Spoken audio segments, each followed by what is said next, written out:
And again, welcome you to the session on, we're going to have two sessions on ethics. And this first session will be on business ethics. And I'm going to mute everyone, and you can unmute yourself. So this is a session on business ethics. I'm sorry, this is a session on medical ethics. And next week, same time, same station, will be a discussion of business ethics. And I think probably personal ethics, but I actually haven't started doing my own research on that. So we'll see what happens. So let's say our blessing. Baruch atah Adonai Eloheinu melech haolam asher kidshanu b'mitzvotav v'tzivanu la'asok b'divrei Torah. Okay, so here we go. And I need to move things around a little bit.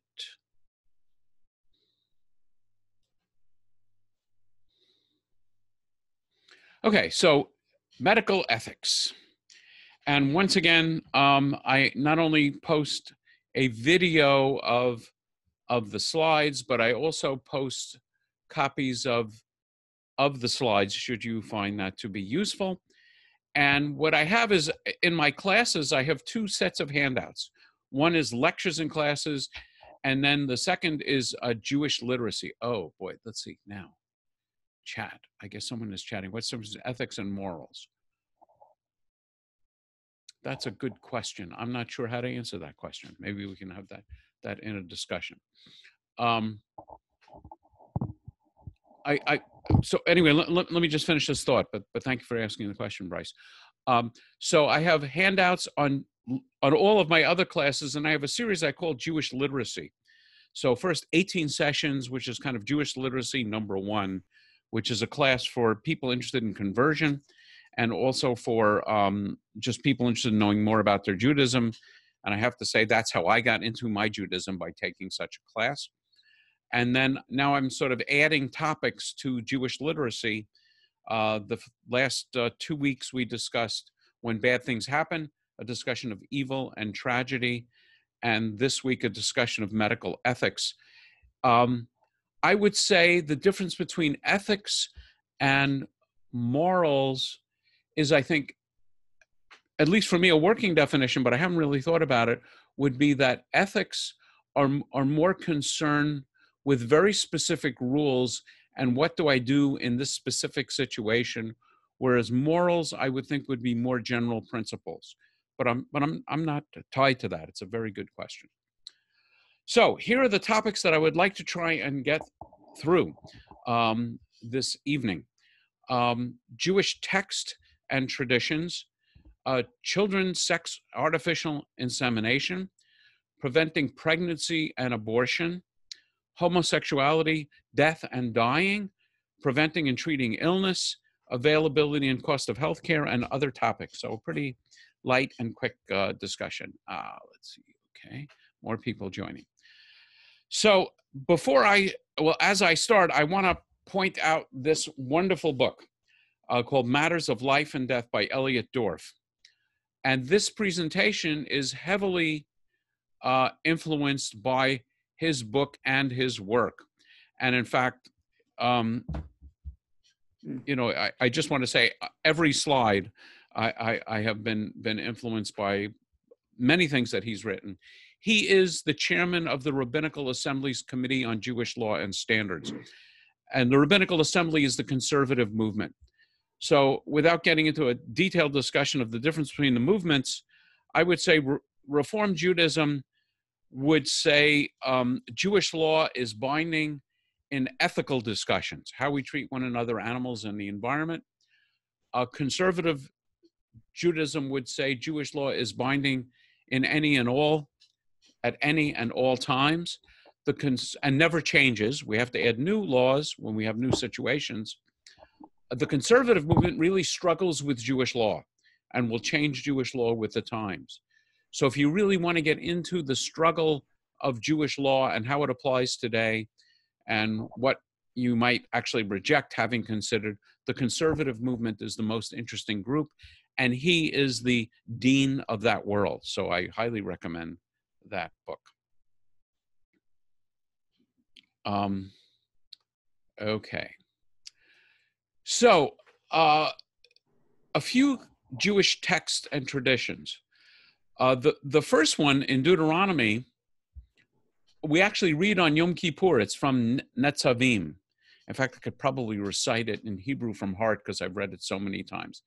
And it reads, I call heaven and earth to witness against you this day. I have put before you life and death, blessing and curse. Choose life if you and your offspring would live, by loving the eternal your God, heeding God's commandments, and holding fast to God. For thereby you shall have life and long endure upon the soil that the eternal swore to your father, Abraham, Isaac, and Jacob. So, a key element here is that we are to choose life and blessing. It also clearly enunciates the idea of free will and free choice. And, we have lots of great discussions on that subject in both in my afternoon discussions from 4 to 5 and at other times. But since we say, B'chata ba'ayim, choose life, we have a choice. And as we will see, as we discuss this, the key issue is always preserving life and health. And underlying this, these ideas, and you'll hear it over and over again, since God created humanity, God owns our body, and we are not entirely free to do with them what we want. I think I have a mention of this. This is very different than Western law. In Western law or in American culture, we own our bodies. And so long as we don't hurt other people, we are free to do with them what we like. That is not the case in Jewish law and tradition.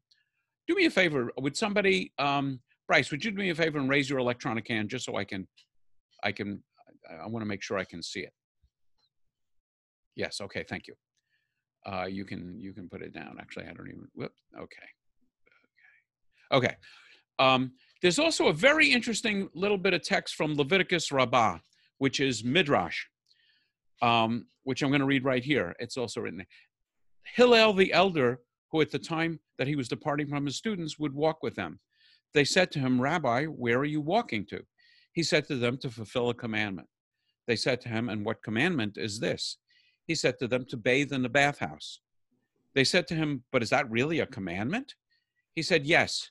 Just like regarding the statue of kings, they are set up in theaters and in the circuses. Circuses would be stadiums. The one who is appointed over them bathes and scrubs them, and they give him sustenance, namely they're paid to bathe and scrub them. And furthermore, he attains status within the leaders of the kingdom. I, who was created in the divine image and form, as it is written, for in the image of God, he made man, even more so. So caring for our bodies and our health and the health of others takes the form of a commandment. Another very important element is in Leviticus, we are told to obey God's commandment and live by them. So the rabbis say we should live by them and not die as a result of observing them. So actually, this became a major issue in the Maccabean Wars, the Maccabean Revolt, because there was an argument about whether the Jews would be free to fight on the Sabbath. And those who were particularly pious and would not fight on the Sabbath, you can imagine how well they did. The enemy would find out, and they would just attack on Saturday. And so the rabbis actually used good Greek logic to derive from this commandment the rule that we're supposed to live by the commandments. And except for three things, and this comes up all the time, and it's actually quite interesting, there are only three things that we should die for. And one is murder. So if someone holds a gun to your head and says, murder these people, you are to surrender your own life rather than murdering others. The other is public blasphemy or idolatry. And this gets really interesting because of the word public, and there's a lot of nuance to it. But basically, if you are asked in public to reject God, um, if you're asked in public to reject God, you are to surrender your life rather than reject God publicly, not privately. So there's lots of discussions. I have this book about Jewish legal decisions during the Holocaust. So if you're, let's say, I met a guy once who, to hide the fact that he was Jewish, he was basically hiding from the Nazis and traveling around on the train, and he would keep a slab of bacon with him. And whenever German soldiers would come on the train, he would start cutting the bacon and eating it, and the soldiers would assume he's not Jewish. And that's perfectly okay because he's not influencing other people. Bryce asked the point about mixing linen and will. Mixing linen and will is definitely not something that you would surrender your life for.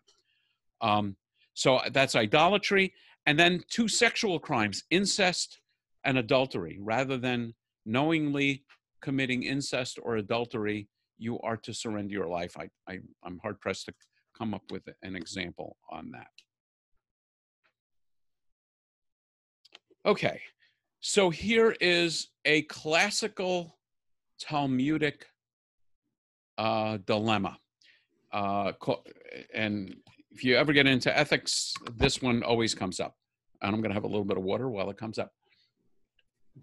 The question is, who drinks the water? 2 people are lost in a desert with only 1 water bottle. There is not enough water for both people to reach civilization. Who gets the water, or do they share it and both die? In Baba Metzia, the rabbis, the sages, were divided. One said the correct solution was to share the water, reasoning that by sharing the water and both dying, it was better than either of them living and watching the other die. After all, it says in another part of the Talmud, who says your blood is redder?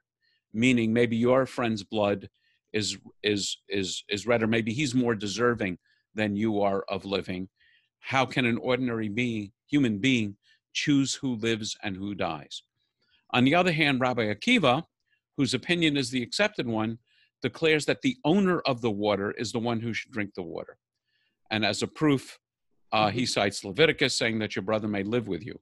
He noted that the Torah says with you, to teach us that while in most instances you must help your brother, this is not so if it comes at the expense of your life. Therefore, the owner of the water gets to keep it. Okay. So this sort of gives you a hint that there's sort of an expanding circle of responsibility. And you see this over and over again in medical ethics. Your first responsibility is for yourself, then your family, then your Jewish community, then your neighbors, and then the world. But you have a more primary responsibility for yourself than for others.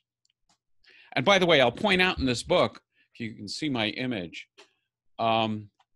this is the book, and roughly speaking, this part are the footnotes. So every element of his discussion is heavily documented in terms of, largely in terms of Talmudic reading and reasoning and logic. Okay, so another interesting point, the Talmud prohibits, oh, Robin, you were raising your hand, yes. You can unmute yourself, I hope. Yes, thank you. Go ahead. So that's a very hard concept if you're a parent and you're on the airplane and you're traveling with your children and the plane starts to go down. I know they tell you to put the mask on yourself first, the oxygen mask, and then your children, but that's not what your brain tells you. Yeah, well, that's one of the reasons they have to tell you that. But I think that's a different principle and even a more utilitarian principle. Because if you're losing oxygen, the way actually anoxia works is you go out like a light. Once the partial pressure of oxygen in your blood falls below a certain level, you're shut off like a light switch. Mm-hmm. So the point about putting the oxygen on yourself first is to do that before you black out. Because if you're going to help your children and you black out in the process, you and your children will die. But if you put an oxygen mask on yourself, you will be conscious. If your children black out, but then get an oxygen mask shortly thereafter, they will be okay. So that's a really very mechanistic. This point actually speaks to a question which I don't know how the Talmud would answer, which is, let's say you're in the desert and you have water enough for you and your child. Do you drink the water or do you give it to your child? And, I won't try and guess how the Talmud would answer that. Bryce. Well, another calculation is you could say, which one of the two people is older? If one is young, but not too young to survive on their own, and the other one is much older, it would be kinder for the older person to give the water to the younger one because the younger one has more potential for life. Yeah, and we're going to see that as actually a discussion on triage. And as you will see, what Rabbi Dorf will say is not going to measure value in terms of life years, will only address the question of whether the person is more likely to survive.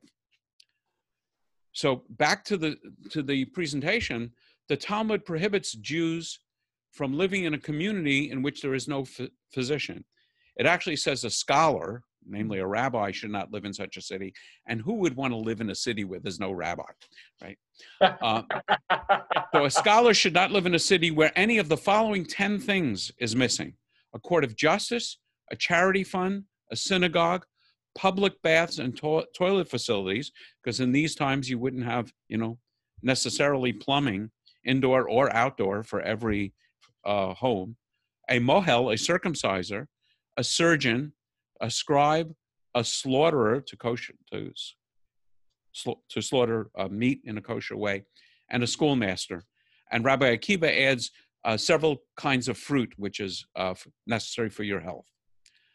The Torah gave permission for the physician to heal in the same category as saving life, and a physician who withholds his services is considered as shedding blood, and we are partners in the ongoing work of creation. This might seem obvious to you, but there is a discussion actually in the Talmud saying if, depending on your theology, if you take the position that the disease is caused by God, maybe as punishment for sins, why should you be allowed to heal? So the interesting discussion, that's actually a discussion between a rabbi and a farmer. And he asked the farmer, what do you do with grain? And he says, I cut it and chop it and prepare it. So he said, who gave you permission to do anything to the grain? It's God's grain. So this is actually in the context of God makes us partners in doing divine work in the world. And the world ain't perfect, and we got to keep working at it. Jay, you happen to be on my screen so I can see you, but I won't always guarantee you will be there. So go ahead. It's been about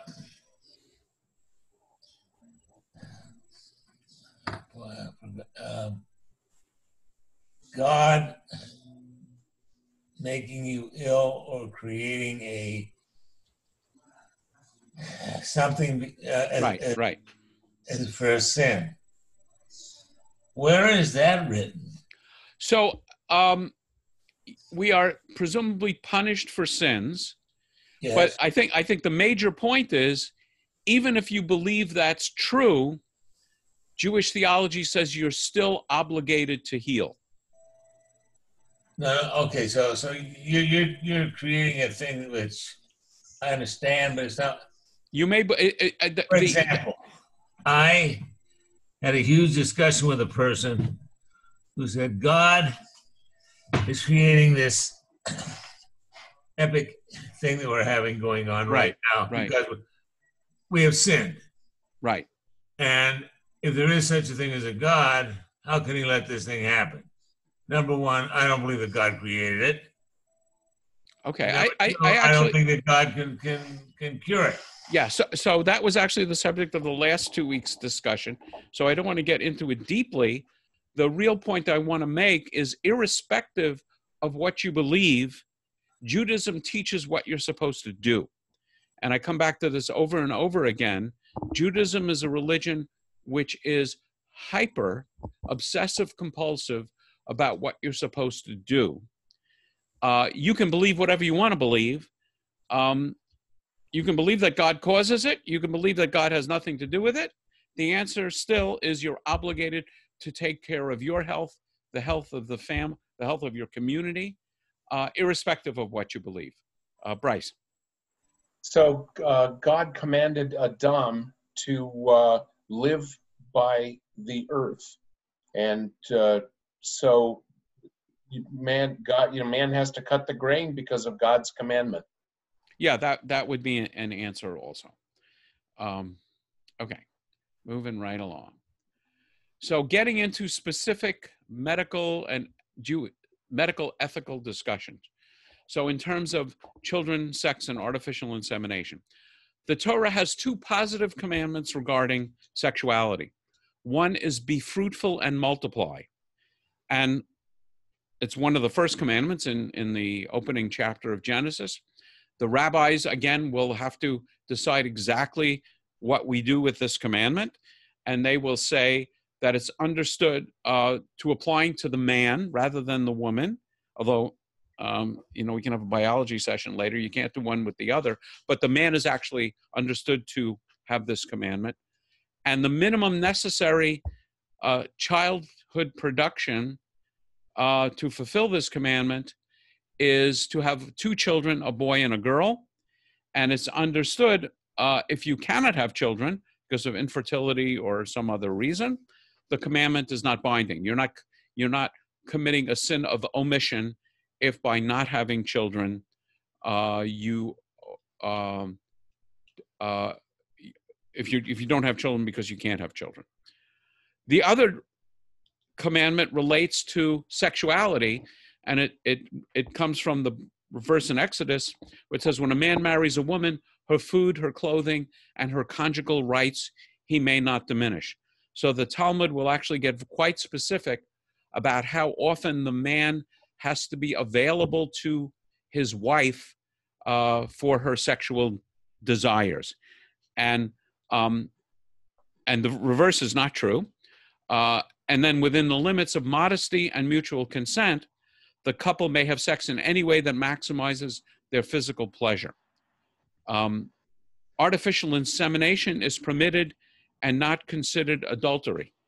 So even in the case, and there's a lot of material in this book, even in the case where, let's say the man can't produce sperm and they want to have a child using artificial insemination by inseminating his wife with the sperm of someone else, that is permissible, and more important, and as importantly, that sexuality is not considered adultery, because if it was considered adultery, it would not be permissible, and it would make the child a mamzer, which has all kinds of other important legal issues. The major concern in the discussion is that the child not inadvertently marry his or her half-sibling. So, and I don't know how clear this is, but if you have, let's say you have a sperm donor who contributes to a sperm bank and makes this woman pregnant. In fact, it's quite possible that this person has other children, either naturally or as a sperm donor to other women, and the children may have no obviously, depending on how open the sperm donation is to the families and the children, it could be highly possible that the children could wind up marrying each other, and you'd have the marriage of a half-brother to a half-sister, which is forbidden in the Torah. I didn't see so much in this book, but I have heard in reading other books that there's actually, believe it or not, a preference for using the sperm donor of a non-Jewish man in this context, because the child will be Jewish. There's no issue with that, because the Judaism in tradition follows the line of the mother, and the presumption is, of course, you don't have any intermarriage. So this man's other children would never inadvertently marry your child. Okay, and I will just say goodbye to Robin, who has to leave. Okay, and then similarly, there's a lot of discussion about other forms of IVF and egg implantation and surrogate parenting. You know, Rabbi Dorff treats this case by case, but suffice to say, for the purpose of producing children, certainly the conservative movement is very liberal and very flexible. And I would say, even if my memory is correct in reading this text, even the Orthodox movement is very liberal and very flexible in allowing virtually any technique with the goal of having children. We got a couple. Okay, let's see where we're going. Okay, let me just stop for a second and ask if there's any questions, comments. Occasionally, I like to do this rather than keep people tied into the screen. Jay. Have you ever heard of a member of the family providing the sperm to a woman for childbirth? Presumably, you're talking about a member of the family. Aside from her husband. Yeah, brother, an uncle. Yeah, I think I've heard this in fiction stories. I've never actually heard it as an actual question, and certainly not as a Jewish legal question. And I don't know, since basically the decision to allow artificial insemination spells out that sex is about penetration.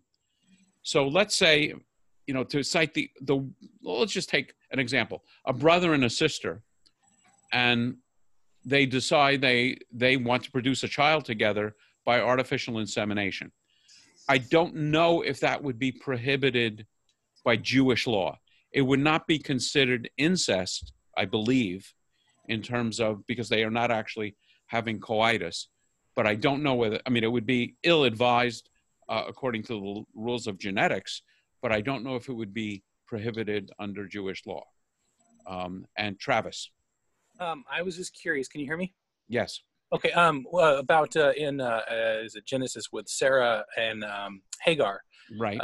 Having Abraham go to Hagar to conceive a child. Does the Talmud say anything about that with her plan? Obviously, God was not too happy with that. Just curious if they had any discussion on that. You said God was not too happy on that.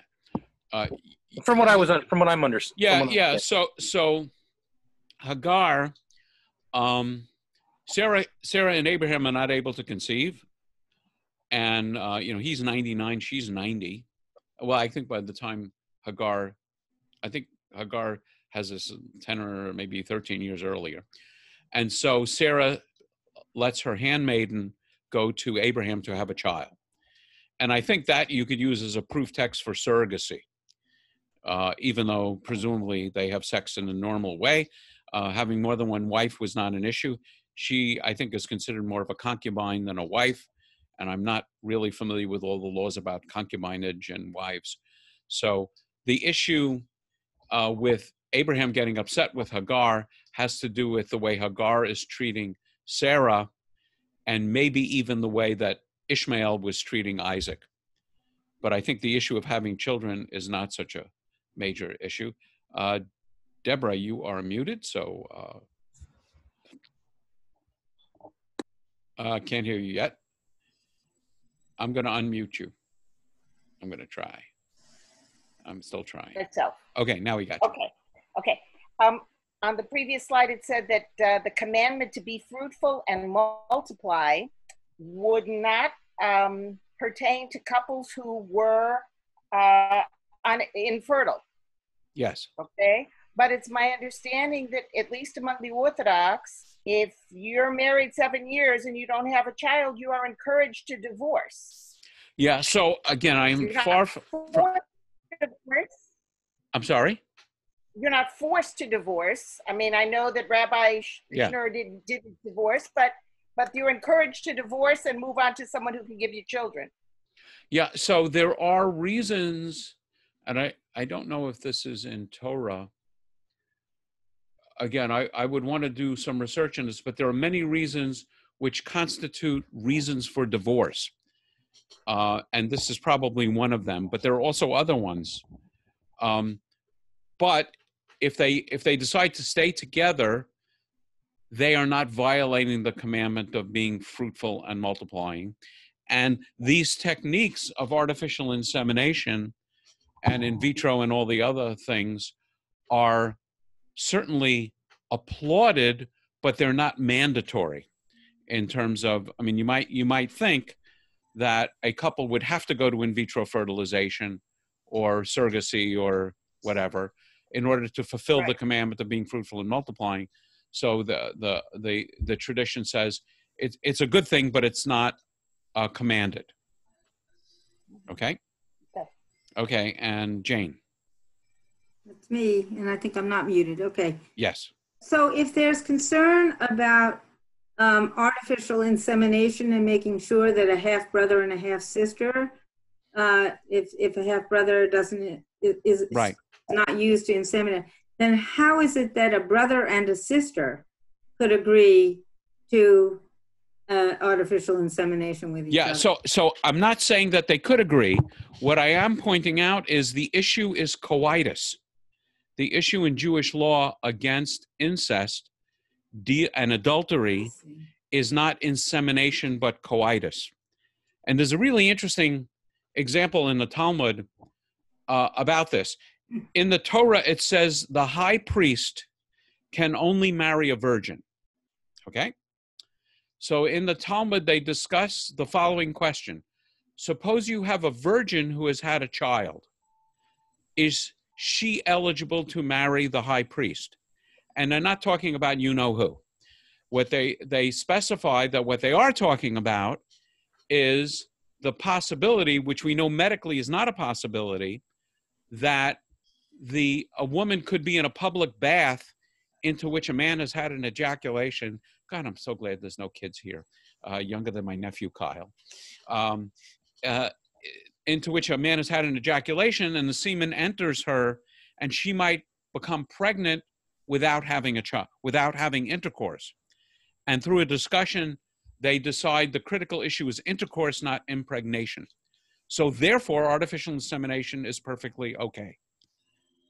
But I don't know about, and I would never say, don't say you heard the rabbi said that a brother and sister can use artificial insemination. Okay. I'm going to go back to the presentation. I think whoops. Okay. Preventing pregnancy and abortion. So beginning with masturbation. Wasting the seed is forbidden, but no specific punishment is specified in Jewish law since there's no specific negative commandment forbidding it. A lot of the really ancient sources talk about sapping the strength of a man, about spawning demons. There's some really interesting mythology, and probably as time goes on, I'll teach some classes in Jewish mythology about Lilith, who was Adam's first wife, who gets sent away, and then she runs around at night collecting the seed from male ejaculations and spawning demons. In Torah, having an emission creates ritual impurity. That's no longer the case, but it was. So there's a story going back to Onan, and I don't necessarily want to get into it in great detail. But none of the three major Jewish movements has taken an official position on the question of masturbation, and female masturbation is simply not addressed in the tradition. Contraception is permitted once you have fulfilled the duty to have children. It's mandatory to prevent the spread of disease, or if a pregnancy would be risky for the woman, and sterilization, especially male castration, is more problematic. Here is one area where the commandment to have children affects this discussion. In the discussion of various contraceptive techniques, the tradition seems more open to techniques used by women, such as a sponge, I don't know if in modern terms, maybe an IUD, or than techniques such as a condom, that the man would have, particularly if he hasn't fulfilled the commandment to have 2 children. So it is kind of interesting. At least it's interesting to me. More on this subject. Abortion is permitted in some circumstances, required in others, but not morally neutral. This is a subject that I think many Jews misunderstand. In the Torah, there is a discussion that if men are fighting and someone inadvertently hits a woman who is pregnant and she miscarries, the penalty is not the penalty for murder or manslaughter, but a financial penalty for the value of the fetus, for the value of the child. There's a lot of discussion about the status of the zygote, the fertilized egg, and that for the first 40 days, it's simply water. In general, and this is very important, from fertilized egg to zygote to fetus, the offspring is considered part of the mother and therefore is not subject to harm except for good cause. So for example, if someone has a gangrenous finger and in order to preserve your life and health, you should amputate the finger, there is no question about, preserving the life of the finger. The finger actually in Jewish medical terminology would be considered a rodef, a pursuer, something that threatens your life. So if the mother's physical or mental health is threatened, abortion is required. Even if you have a high-risk pregnancy, which is more risky than a standard pregnancy, abortion is permitted. And the discussion of when the fetus becomes a living soul, at least in this text, talks about when the head or the greater part of the body emerges. And very importantly, abortion is not approved in Jewish tradition as a family planning measure. So I want to stop and see if there's any question or discussion about that. I will add that the Talmud talks about threatening the health of the mother in very broad terms.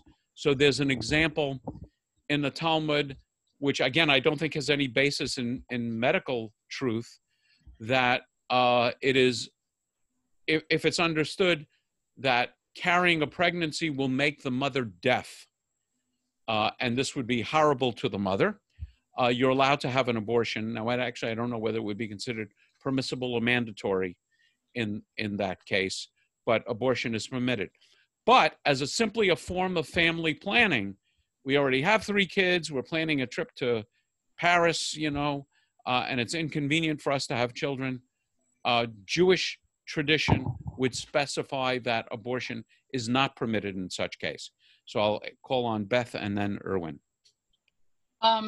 When my mom was training as a nurse, she trained at a Catholic hospital, and there are differences in, especially I remember her talking about the differences between the health of the mother or the health of the baby. Who should you try to save? It is completely opposite. So you should always save the baby, not the mother, in the Catholic hospital, and she found that very difficult. Yeah, my understanding of that is that the Catholic belief, and it's a religious belief, is that the baby becomes fully human as a fertilized egg. So ensoulment takes place at the moment of conception. And so therefore the baby is fully human. My understanding of Catholic teaching on this is not that the baby has priority, but you try and save both. And I think, again, this is my impression. I haven't studied church law on this, but my impression is you try and save both, and with the understanding that you might lose both in the process. And then I don't know what, Catholic law would say about triage. So for example, yeah, you got to remember that this was in the 40s. Yeah. And also it's her perception, right, of how it was going on. Yeah, so that's why I try and be really careful in how I present this. Erwin. I would like to know how the ancient rabbis were so familiar and knowledgeable about medical ethics, and how did they reinforce it? How did they reimpose it? Reinforce it. Oh, so they were knowledgeable about medical ethics from the standpoint of all the texts that I'm presenting. So I in a way I don't understand the question. So for example, they would say you're obligated to have children. They would say, you know, they were familiar with contraception, they were familiar with abortion, and they would set up rules concerning it. And the rules would be based on fundamental Jewish law. And in this case, the law would be that ensoulment begins at birth, not at conception. And you know, when I speak with Christians, particularly Catholics, and I do that a lot, this subject comes up a lot. And what I would say is, as a Reformed Jew, I certainly would present the teaching on abortion that I just presented, but then the question is one of law. To what degree do we want religious law to be part of our civil law? So yes, Catholics have a position on abortion. Now the question is, should the state of California adopt that position on abortion? And before we jump to the idea that we shouldn't involve religion in our legal system, I would say the idea that all humans are created equal is a religious teaching. So when we have laws saying that you can't keep a black person out of your luncheonette simply because they're black, that is a fundamental religious belief. So we do impose our religious beliefs on others. And it's a difficult question. You know, if you really, I say this to Catholics, and it causes untold problems. And in this discussion, it might cause untold confusion. But if you really believe that abortion is murder, and you have abortion clinics where, I don't know, 10, 15, 5, 6, 8 people, abortions are taking place every day, that's equivalent to a Nazi gas chamber from their religious point of view. Picketing isn't enough.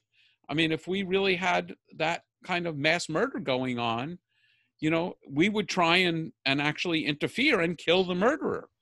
So it's a huge problem, and I'm glad it's not my problem. You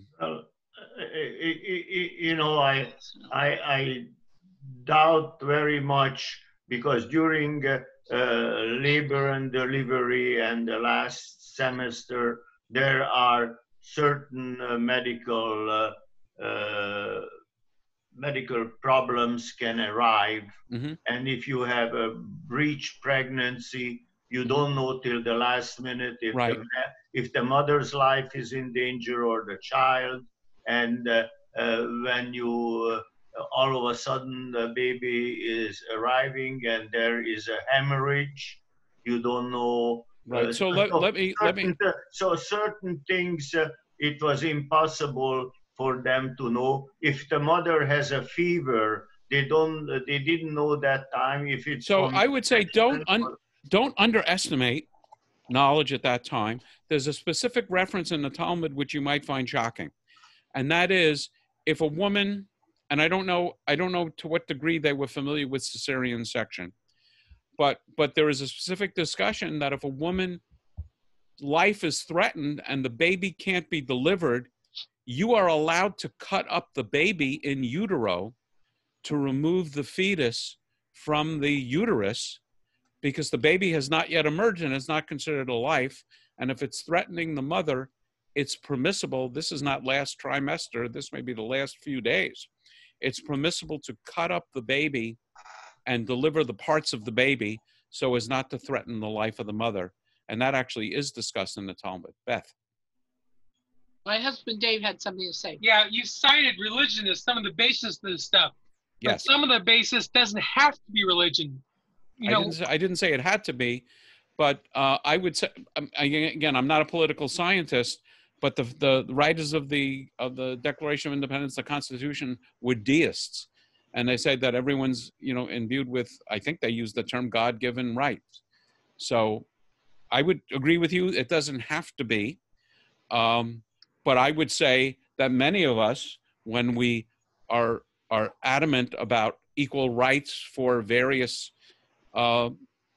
entities, we come at that from a religious point of view. On Monday night, Temple of Dad Elohim had a meeting with 60 to 70 people concerning Black Lives Matter. So we're coming at that as a religious imperative. And I would say, you know, many rabbis, myself included, would fight for those rights as our religious imperative. Okay, but so you do recognize it doesn't have to be a religious imperative. Right. Okay. Right. I agree. Okay. I'm going to go back to the presentation. Whoops, I'm going to try and go back. There we go. Okay. In terms of homosexuality, there are only 2 mentions of homosexuality in the Torah, and they sound very similar. It says, "Do not lie with a male as one lies with a woman. It is an abhorrence." And in Leviticus 18, and then Leviticus 20, "If a man lies with a male as one lies with a woman, they have done an abhorrent thing. They shall be put to death. Their blood guilt is upon them." So now the interesting question is, what exactly are they referring to? There is a discussion, certainly in this text and other places, that they were referring to Canaanite cultic practices. There was ritual prostitution, both heterosexual and homosexual. The question is, what does it mean when a man lies with a man as with a woman? If you want to limit that, Rabbi Dorf discussed this in this book. I hadn't come across this before. He would argue that you can take the position that it's face-to-face, 2 men together, thus permitting both anal and oral sex. And the Bible and the rabbis only speak of male homosexuality. It appears that neither the Bible nor the rabbis considered female homosexuality as sexuality at all. Sexuality must involve a penis and penetration. In the conservative movement, which, as I noted earlier, takes these texts and commandments very seriously, even literally. I actually had a very good friend, one of my classmates who's a gay rabbi, and he would have become a conservative rabbi, but the conservative seminary at that time, so we're talking 1998, 1999, would not admit openly homosexuals as rabbinic students. So in the conservative movement, the approach is to prohibit homosexuality as it existed until recently. And that is, homosexuality, if you go back far enough, was cultic, oppressive. There's a lot of discussion in Greek times and Roman times of master-slave homosexuality, or promiscuous. So one of the arguments that Rabbi Dorf uses in reversing the conservative movement's position on homosexuality is that the prohibition in the Torah and the Talmud was not really prohibiting loving, monogamous, homosexual sexuality. And it would also go on to assert that cultic, oppressive, promiscuous relationships are forbidden for heterosexuals as well. It also takes into the context, and there's a lot of discussion, both in this text and also influencing my own thinking on this subject, that the idea of one sexuality is not a matter of choice. And denying sexuality to gays is cruel. I also take a textual approach to this. So it says, in the text we read, "Do not lie with a man as one lies with a woman. It is an abomination." The word in Hebrew for abomination in this text is toeva. And if you look at other places in the Bible, with only one exception, toeva is used to forbid Canaanite or idolatrous practices. So, for example, relating to kosher foods, prohibition against marrying your ex-wife. If you divorce your wife and she is married to someone else, you are not allowed to marry her. It's toeva. Also, women wearing men's clothing is toeva. And practices of other nations, such as consulting with spirits, worshiping other gods, even the practice of Egyptians eating with non-Egyptians in the Joseph story is called toeva. And sacrifices and offerings that are done without a ethical background are all called toeva. So back to, if the questions or discussion. So I would say one way that I understand this from a Reform perspective is, yes, it's prohibited in the Torah, and it's a ritual prohibition like eating pork or a woman wearing pants. Namely, it's a prohibition that I really don't think is applicable, and I don't think God really cares about it. Deborah, you're muted.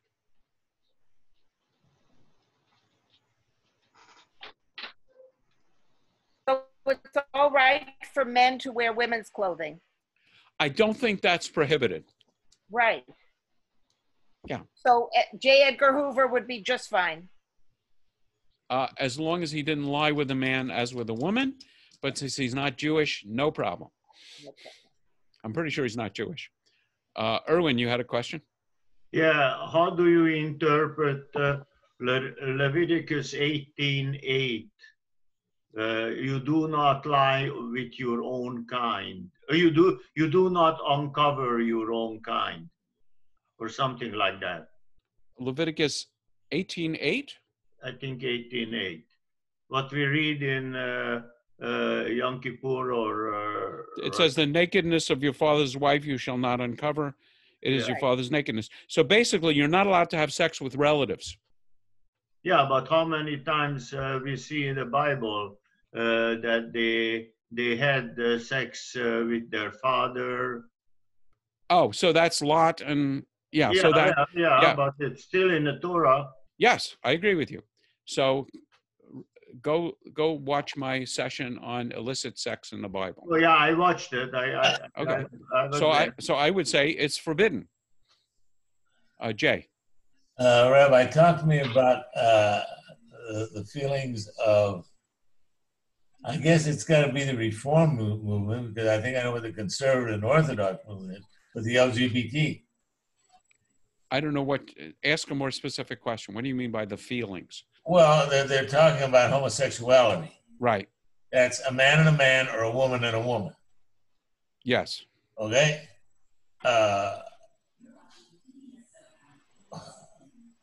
There are, to the best, I know for a fact that there are synagogues that are gay synagogues. Yes. No. Yes. Reform. Only Reform. To my knowledge, only Reform. Okay. Yeah, so I would say, broadly speaking, the point is that homosexuality, man, woman, man, and so on, is a ritual violation. So I would treat it, I think the Reform movement would treat it in the same category as eating non-kosher food, or a woman wearing pants, or touching your wife during her period. I would say it is a ritual law that the Reform movement simply doesn't worry about any longer. Jerry is asking a question on the chat. What's the moral position if a couple wants an abortion after having a boy and a girl because they cannot buy for 3, not 2?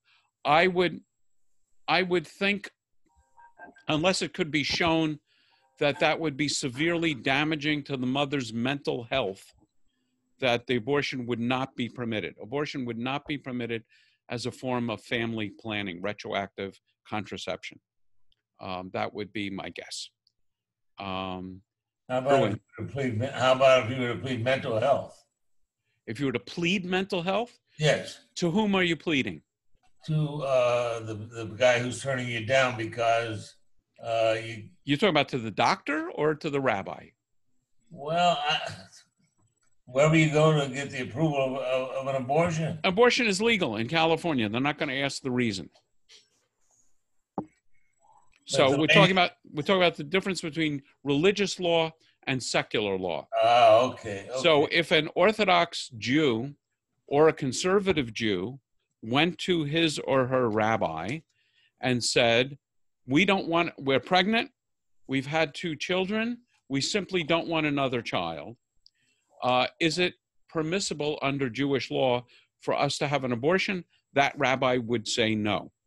If they came to me, I would say, under Jewish law, that's not permitted, but ultimately you are going to, in the Reform world, you are going to decide what you do.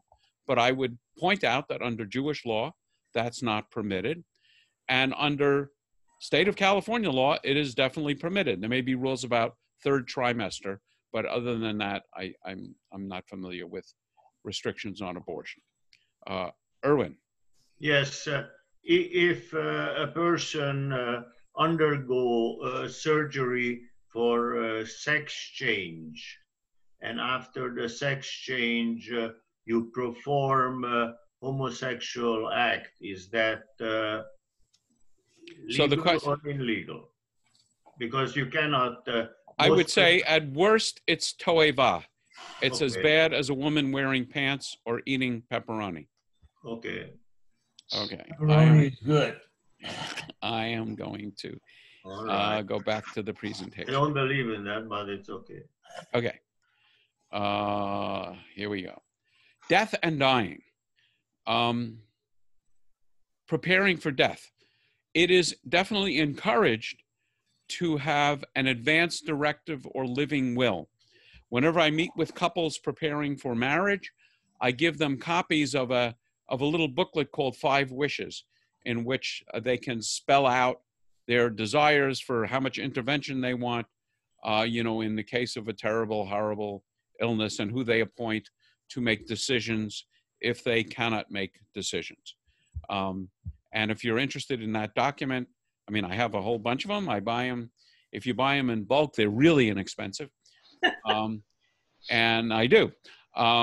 It's also encouraged to prepare a material will and an ethical will. I'm actually talking with Sherilyn Schulner about setting up a group at Temple Adat Elohim to discuss the concept of ethical wills. Ethical wills are a letter that a person leaves for his friends and family, containing one's memories, hopes, dreams, beliefs, and values. And then it's a surprise to many, including me, that Judaism embraces the idea of a final confession.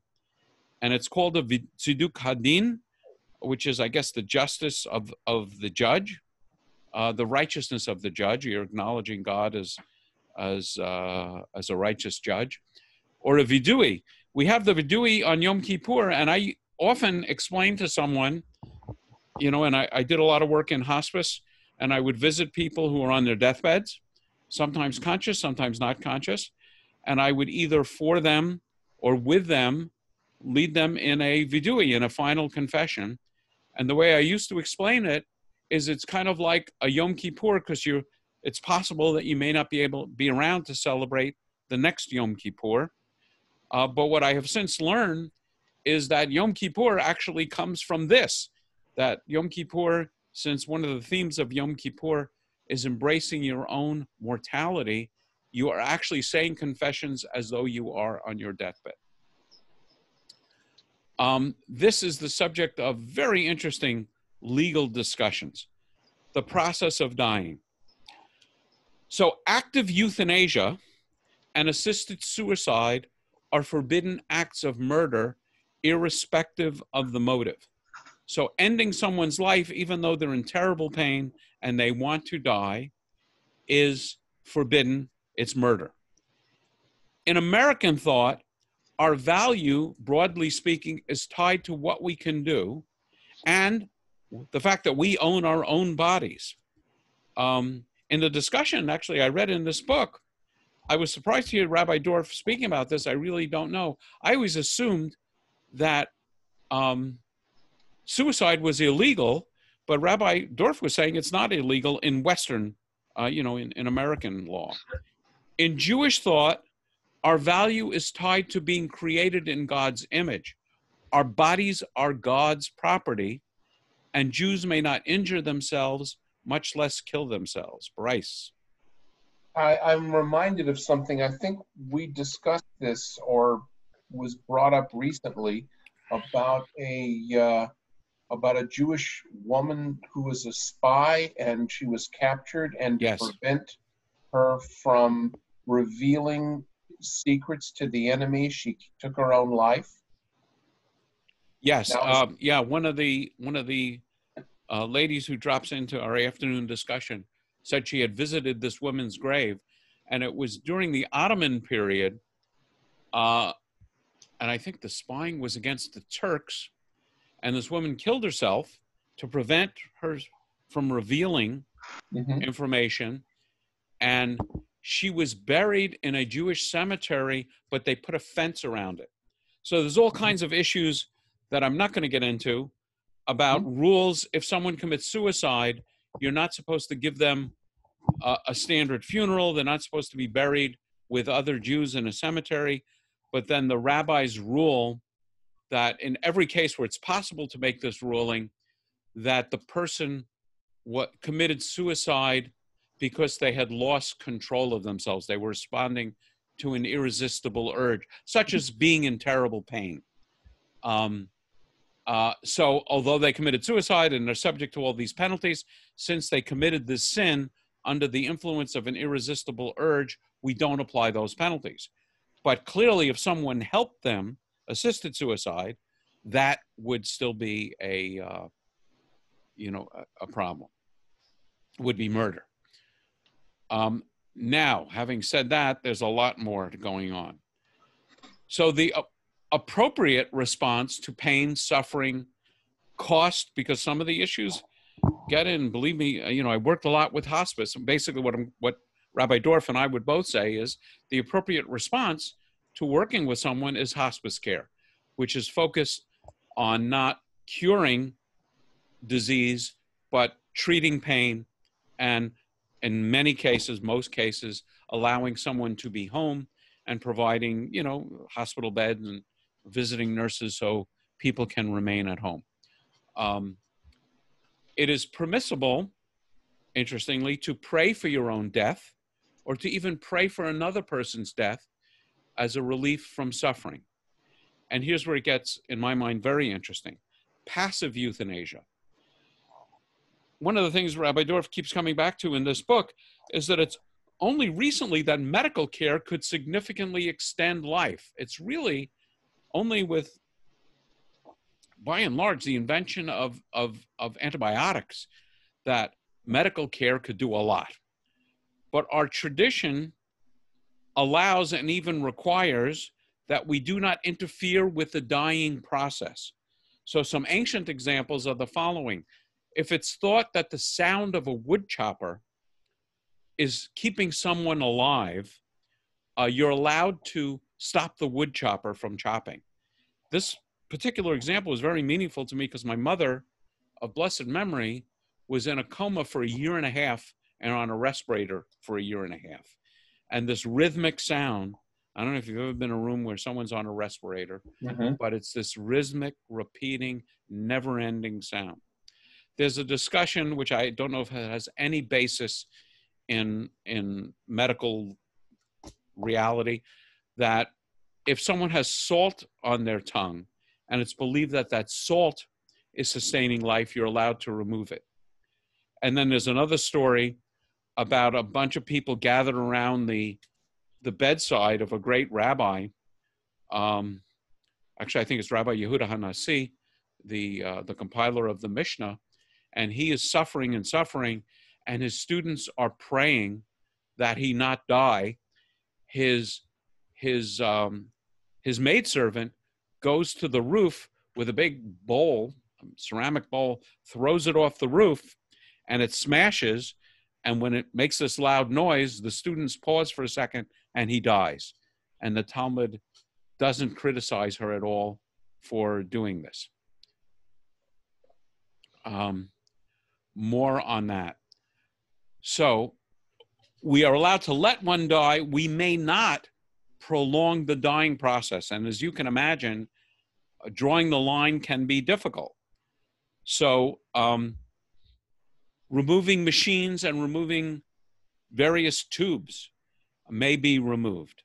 Although there are some in the Orthodox community which would distinguish between starting, let's say, a respirator in the first place and removing it.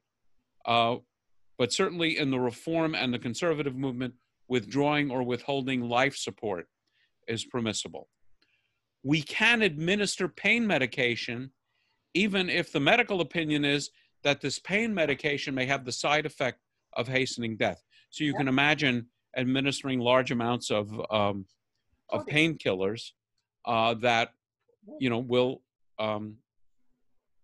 may accelerate the dying process if the motivation is to relieve pain. That's permissible. We can withhold medication, such as antibiotics to cure pneumonia, if it doesn't offer hope of the recovery from an underlying condition from which the patient is dying. There's a lot of discussion about if you're feeding a patient food and water with a feeding tube, whether that's considered food, which is you're obligated to feed the hungry, or whether it's considered medication. And I would say in the conservative movement, in the Reform movement, and in most of the Orthodox movement, the understanding is that a feeding tube is not considered ordinary feeding. It's considered extraordinary, which is to say medication. And if the only purpose of feeding someone is prolonging the dying process, then you're not obligated to continue it. And then there's discussion about patients in a persistent vegetative state with no brain activity, that they should be considered dead. Yes, Erwin. Yesterday, they announced that in Oxford University, they found that certain type of steroid treatment helps the patient on a ventilator for COVID-19. Mm-hmm. By experience, I know that if they give you high doses of steroid intravenously, the side effect of the steroids are so detrimental after you recovering from pneumonia. Now, if I am a knowledgeable Jew and it would happen to one of my relatives, could I tell him not to give the steroid injection? So that's a great question. I mean, clearly you could tell them. The question is, do you have the authority to tell them? That's why people need a living will or an advance directive, because, unless you're the next of kin, generally speaking, you would not have that authority in the first place. And I don't know if hold on a second. Let me finish. I don't know if that would be considered under state of California law or Jewish law as an interference with the dying process, since the steroid injection presumably would allow the person to recover with side effects. My guess is that both Jewish law and US law would allow and possibly even require that usage. I don't know, I just don't know whether if the person said, I don't want any such, well, no, let me say I do know this, because in the case of, let's say someone who has a terrible disease, let's say terminal cancer, or Huntington's disease. Huntington's disease I'm very familiar with. And they're in the final stages and there is zero hope of recovery. You can turn down ordinary antibiotics, which have no side effects. But the issue here, and I'm not qualified to make a legal decision on this, is presumably the person could recover. And even though they would have side effects, they would still recover. I mean, if my leg is gangrenous and the treatment is to amputate my leg, there's clearly a side effect to that. I'm not going to have a leg. So, but I don't think it would be permissible for my wife to say, you know what, he loves golf so much, I know Mike, he would not want to live without his leg, And how much life insurance does he have? Oh, no, sorry. So that's my guess. Jerry. You're probably right in the technical science, but you have to watch the hospital you're in. When Ellen went in to some of these places and had a DNR, they said their religious beliefs were not permitted, so they didn't care if you have it or not. Yes, so then the question, you're absolutely right. Clearly, I think in your case, it was an Adventist hospital, right? Or am I? Oh, yeah. In my case, it was Pleasant Valley. Okay. So anyway, if you have a hospital, they will have their own religious standards. And then the question is, are they obligated to obey them or to obey California law? And I'm not even sure what California law says about that. I don't think, for example, let's make an easy one. I don't think California law would require a Catholic hospital to offer abortions. And just to make a simple case. And I think now there's movement to say that if they're going to accept federal funding, that they should be. So that's now an interesting case of California law, or maybe even US law. But your major point is, you're absolutely right, that just because it's true in Jewish law or in state law doesn't mean the hospital, as a matter of policy, will comply, or an individual doctor will comply. I'll tell you a story from my own life. You know, my mother was a heavy smoker, was very ill, collapsed, was resuscitated, and brought to a hospital where she spent the last year and a half of her life on a respirator and 6 months in an ICU. My closest friend is a surgeon, and he showed up very early in the process, and he said, if the doctors are smart, they will just let her die. But if they really are focused on keeping her alive, and you agree to put in a feeding tube, and my father would never say no to that, she will be alive for a long time. And he told us, he said, if you don't put in a feeding tube, she'll be gone in a month. If you put in a feeding tube, we don't know how long she will be gone. And it's also a question of what the doctors do. That's one of the reasons why hospice care is so important, because it takes the doctors out of the role of using heroic measures to cure someone who is incurable. Erwin. How do you justify the relative morality and conscience? I don't understand the question. Well,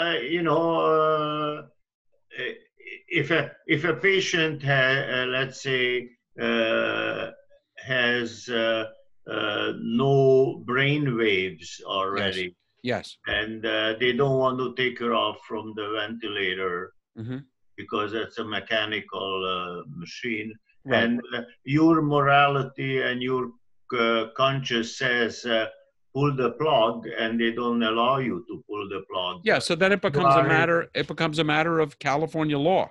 That's why it's so important to have an advance directive. In the case of Terry Schiavo, she had no brain. I mean, her brain had atrophied due to some kind of illness. Her husband, based on what he knew about her desires, wanted to take her off life support. Her parents refused to allow it. She had no advance directive.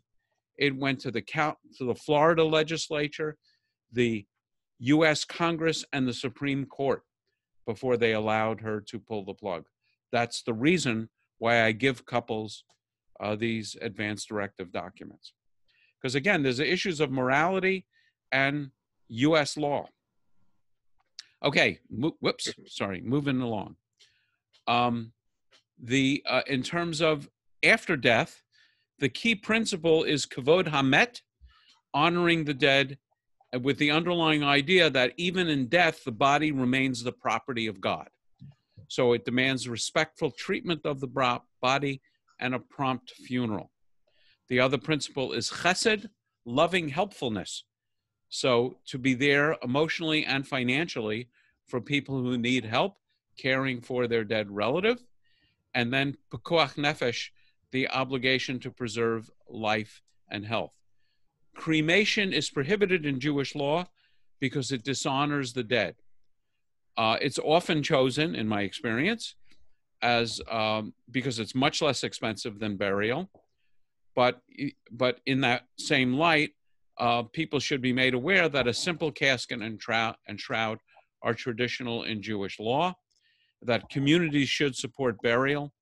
And it is not true, according to Rabbi Dorf, who's a lot more knowledgeable on this than I am, that the prohibition against cremation is not connected with the belief in resurrection, which I thought it was. And I don't know, Bryce, if you had your hand up and now it's down because I don't see it. Oh, I have it up. Oh, okay. Sorry. There you are. Okay. Yeah. So what about being able to donate one's body to medical? I'm gonna get there. It's a good question, and I'm gonna cover it because that's the pikuach nefesh, preserving life and health part of this. I thought I had it. Let me just see if I need to. Yeah, I think I. Whoops. Hold on 1 second. Yeah, Erwin, quickly, because I don't know. Yes, I was taught that the cremation is because of the concentration camp. Yeah, but cremation was prohibited before the concentration camps. Okay. But it's particularly offensive, I would say, for many in light of the history of the concentration camps. Okay.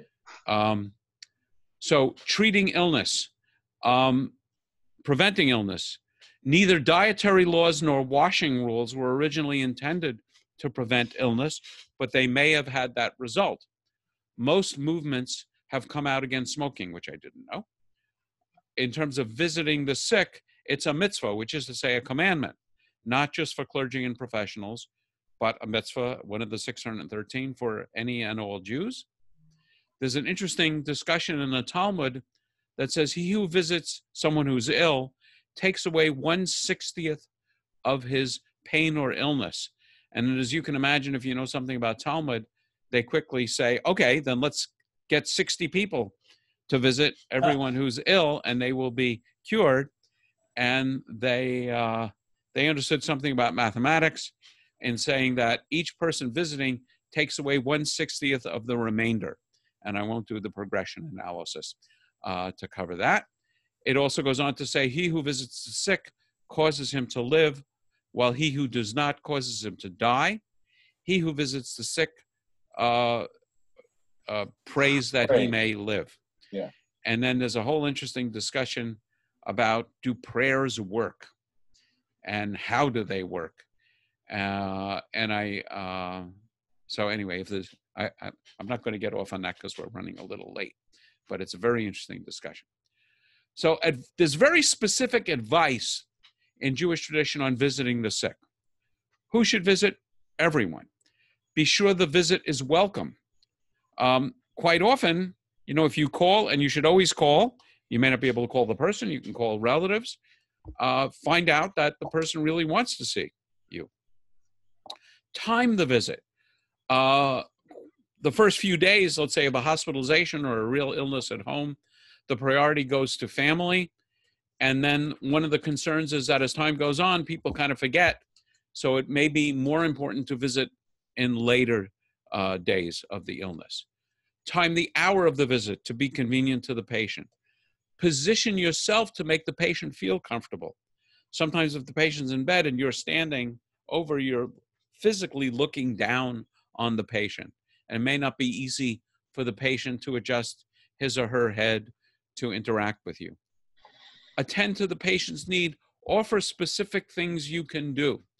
So I think here, I know what he's talking about is, don't say, if there's anything I can do, please let me know, either to the patient or the family. Say, how about if I prepare casseroles, you know, for the next 3 days, and I organize the temple to be sure that you and the family will have need? How about if I, you know, start taking your kids with me to carpool and so on? Pray for and with the patient. I never knew this prayer. This is not in my rabbi's manual, at least I don't think. I'll have to look it up. Hamakom yirachem alecha b'toch holei Yisrael. May the all-present, the word makom for God is a very interesting one, have mercy on you among the sick of Israel, and speak with the patient. And again, follow the patient's lead, but here, talking about ethical wills, what is, if the patient knows he's dying, and usually they know, there's a whole interesting discussion I have as working with hospice of family members saying to me, don't let them know that they're dying. Or I've had in a couple of cases, people tell me, don't let them know you're a rabbi. Because, which it turns out I am uniquely gifted in pretending I'm not a rabbi. It turns out I have that skill very well. I'm very proud of that. Because of the fear that the patient may, oh, the rabbi's coming, I must be on the edge of death. It's funny, a lot of times Christian relatives are very accustomed to the idea of clergy visiting in a patient's last stages, and Jews are much less familiar with that. Availability and cost of healthcare. So I mentioned this before, until the discovery of penicillin, there was little a physician could do. Since now we can do more, the duty to heal is upon physicians and society. Rabbi Dorff has written about a 7-8 page write-up on the details of triage, and particularly when it was looking like with COVID, and maybe we still get there, God forbid, times when you may not be enough respirators to go around. He wrote about what Jewish tradition says about who gets limited resources. And this is a very brief summary of his detailed discussion. And one of the points he makes, which is an interesting one for me, is that the treating physician should not be making triage decisions. You want someone who is at least one step removed from an individual patient deciding, let's just take the prototypical example of you have 10 patients who need 5 respirators. The goal is to maximize, in Jewish tradition, lives saved, not life years, not focusing on young people, on people of high social economic status, and so on. It applies to both withholding and withdrawing care. So not putting the person on a respirator in the first place and taking someone off a respirator. Obviously, considerations of gender, race, ethnicity, socioeconomic disability, religion, education, and ability to pay should play no part. Age can be considered only as a survival factor. If you have 2 people with similar conditions and one whose age makes it more likely that the person will not survive, you can take that into consideration. If everything is tied, some form of lottery would be used. And he goes on to say, if possible, palliative care, which is like hospice or treatment to ensure the comfort of the patient. You didn't cover the pregnant women. Oh, thank you. It says, this is interesting. And I kind of summarized it, but they're saying that in making a decision, and this would be actually very relevant, if you have healthcare people who, if they're cured, can go on and save more lives, and pregnant women, and I think in the text it says in later stages of pregnancy, who, if they're saved, can give birth to other lives, that factor would be taken into consideration. Thank you for pointing out that I missed that. That's something that I hadn't known before. And just a few more topics. It's not only an individual and family responsibility, but a community one. As we saw before, no community is complete without personnel and facilities for healthcare. And there's lots of traditions and specific discussions about the community being obligated to pay for the healthcare of the poor. Those who can benefit most come first. And after that, the basis is first come, first serve, regardless of social position, wealth, and so on. Rabbi Dorff in this book is about 16, 17 years old. So he doesn't address Obamacare or anything like that. But he says there is no specific system of socialized medicine, employer-based insurance mandated. But what he describes here, and still I think an issue, large numbers of uninsured people are not consistent with Jewish standards. And then I think this is my last topic. It is interesting, I didn't know quite where to put this, but when you're praying for someone's healing in the synagogue as a Misha Berach, or even in the hospital as a Misha Berach prayer, which is a prayer for healing, you mention their name as Ploni. Ploni is like John Doe, son or daughter of, and then you have his mother's name.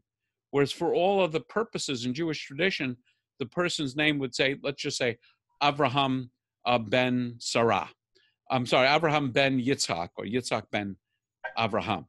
But if little Yitzi is ill, when you mention his name in prayer in traditional circles, you would say, instead of Yitzhak ben Avraham, you would say Yitzhak ben Sarah. And it's almost, you know, it's sort of a sweet idea that you're appealing to God's motherly inclinations. And of course, in Reform Judaism, we always use, where we know them, both parents' name. Another issue that comes up all the time are tattoos.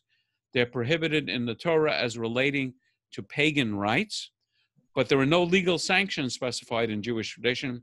And you wouldn't believe how many times I have to tell people that, yes, you can be buried in a Jewish cemetery with, even though you have tattoos, irrespective of what your mother told you to try and keep you from getting tattooed. Piercings are mentioned in the Bible, particularly earrings. And in Rabbi Dort's discussion, the only concern is modesty and health. And cosmetic surgery, there's a lot of discussion in this book about cosmetic surgery. And the bottom line, it's permitted to augment self-worth and mental health so long as the risks are not great. So my bottom lines on this subject is Jewish principle, later adopted by Christianity and Islam, is that human life is sacred because we are created in God's image. And this teaches that preserving life and health is the highest priority and that medical care should not be spared. This leads to a problem. And I think the problem is a problem created by our approach to this question, that you should spare no expense to save a life, but we don't have infinite resources to do so. And I'll comment more about that, but I just want to finish the slide and then open back up to a larger discussion. Judaism also recognizes that dying is a natural part of life and should be addressed as such. And let me go back to the full group, and a couple of people have hands raised. Or I think Erwin was first. Yeah. Okay, Erwin, go ahead. First of all, I would like to thank you that today I attended two great sessions, and definitely you contributing to my mental health. Thank you. Thank you.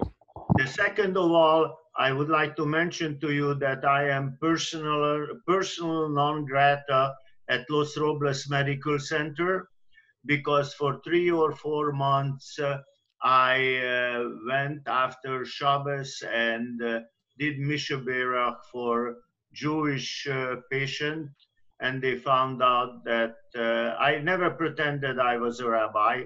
I just knew the telephone operator and got the names of the Jewish patient. So I went to the rooms, and that's how I bumped into Bryce one afternoon. And the hospital chaplain found out that I'm doing this, and he called the temple, and they said, I cannot do that anymore. Oh, that's interesting. They called the temple, so the presumption is you are operating under temple auspices. No, I just told the operator I want to see the Jewish patient and pray for them. Okay. And yeah, she may have assumed you were a rabbi. No, I don't think so. But they threw me out anyway. Yeah, I have a visiting badge for one of the hospitals that says clergy on it, and I've never gone through. There's all kinds of training and stuff that they've upgraded it with HIPAA regulations, but it turns out if you wear a badge of any kind, you can have, a McDonald's badge. You can probably get through. I have discovered that if I have a yarmulke on and I'm holding a rabbi's manual, which you can easily buy, No. Nobody ever asked me to prove that I'm a rabbi, and I'm not sure how I would prove that I'm a rabbi. They have my name at the front desk. Okay, so I'll have to find another hospital for you. Bryce, you have your hand up. Yeah, a couple things. One is something that just occurred to me. It's one's far out, one's not. The one that's not is we never covered donating your body to medical science. Yes, and I'm surprised I didn't. I had that. I mean, I read a lot about that. So yes, thank you for reminding me. I thought I wrote up stuff about that. You're absolutely allowed to donate your body and donate organs for I could have sworn I had a slide on it. Donating organs, and that's because of pikuach nefesh.